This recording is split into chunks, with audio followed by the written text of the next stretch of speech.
On deck, he will be the last meeting of your first half. Let's get some of this crowd from Jeremy Combs. Please resign. What's going on, everybody? How's everybody doing? Yeah, great. I had a little bit too much to drink. No. At least I didn't fucking drop my fucking glass, right? All right. So, I've been lucky enough throughout this whole pandemic to work from home, man. Anybody else work from home? It's a big point of debate right now, right? You know, they're trying to like make everybody come back to the office, but you know, I was able to work from home, and I still work from home. You know, I'm a Uber Eats driver, so you know how that goes. I live in my car. Anyways, so a step up would be living in a van down by the river, right? Can we give it up for Chris Farley in a van down by the river, right? That fat guy energy. It's hard to get that fat guy energy, you know. You can't tell that. I'm a little bit heavy, but I'm technically overweight, you know. I got the fat guy energy too, you know. I carry it with me everywhere, you know. Fat guy energy. You gotta keep it in line though. You don't want to get like that obesity aura, you know, because then that's a little too much. Then you start fucking pulling in objects, you start developing a gravitational field, and like, you know, that's a little too much. By that time, it's already too much, right? But I got a problem. I don't know if everybody has this. Who got fat guy thighs? Anybody know about fat guy thighs, right? When you walk and your thighs rub together, right? That shit is horrible. I see nobody clapping because nobody wants to admit it, but I guarantee you, quite a few of you got fucking fat guy thighs, right? Even if you're not fat, right? Because even though before I was fat, right, I have fat guy thighs.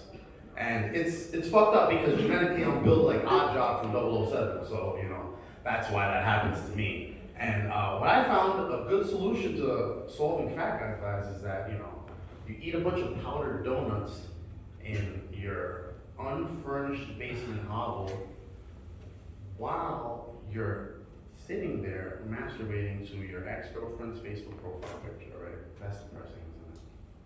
Let's give it up for depression. Look at that, one sympathy clap. Come on, we're not all gonna admit that life sucks? Come on, fuck out of here. You guys are fucking cold audience today, right? But all I gotta say is that there's other problems in the world. There's a lot of other problems in the world. Anybody ever mess or date somebody that got roaches in their house? Anybody? No? Right? Yeah. Right? Let me tell you something, right? It's fucked up because, you know, you can't relax when you're in somebody's house that got roaches. You know, like you try to fucking chill out, you put like a glass on the table, you got the lights dim, and then you go to grab the glass, you take a sip, and you feel a bunch of shit hit your lips, and then you look down, and it's like fucking, it feels like you're drinking like orange juice with pulp. Because you're like, what the fuck? Like, there's not supposed to be anything in this. You know, like when you drink something that's supposed to be smooth and you feel an object in there, like you fucking panic. And then like you look down and like you see like a bunch of different species of roaches all just like fucking taking a bath, and like they look at you like you just fucking took a shit in a public pool full of kids, and then you just try not to barf in your mouth because you just like involuntarily participated in an unpaid episode of Fear Factor, and it's unnerving. And then like you just, everything that they hand you after that point, you gotta scrutinize like you're fucking Joseph Stalin worried about getting assassinated. Like you gotta look at every cup, you gotta look at every plate of food, and like you see any tiny little fleck of anything in there, you're like, is that like a carapace? Is that a leg? Is that an antenna? And it's just unnerving. You can't relax, and it's horrible. So, you know, I'm not even gonna lie, like I never had roaches, you know, like come on, like I live in the Bronx, you know, it's hard to fucking deal with infestations, you know, it's fucking rough. So, you know, it's bad enough when you got a lady friend over your house and you're trying to do Netflix and chill, and then like right above the TV you see a fucking roach going across the wall, they try to act like you don't notice it and shit. But like my roaches are fucking cock blockers. Like they try to fucking shit on like my relationships, you know, so like